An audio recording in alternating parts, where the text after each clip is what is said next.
bonsoir. L'info à 20h30 au titre de cette édition du vendredi 15 mai 2026.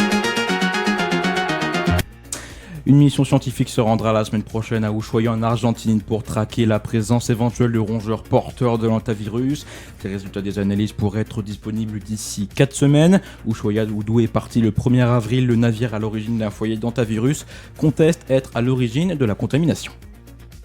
Un adolescent de 15 ans a été tué, 2 mineurs âgés de 13 à 14 ans, blessés ce jeudi par balle lors d'une fusillade dans le quartier du Port-Boyer à Nantes.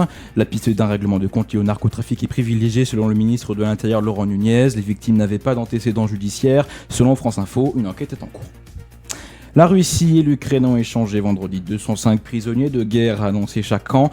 La semaine dernière, Donald Trump avait notamment annoncé un échange de 1000 prisonniers de chaque côté. Le président ukrainien a confirmé que cet échange était, je cite, la première phase de cette annonce.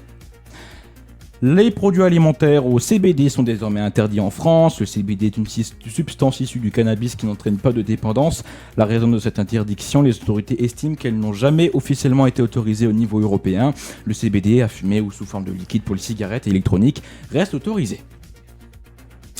Le Naga Titan, un nouveau dinosaure géant, a été identifié par des scientifiques à partir de restes découverts en Thaïlande, selon une étude publiée dans la revue Scientific Reports. Cet herbivore au long cou mesurait 27 mètres et pesait environ 27 tonnes. Il vivait de ce qui est aujourd'hui la Thaïlande, il y a 100 millions à 120 millions d'années, selon les chercheurs.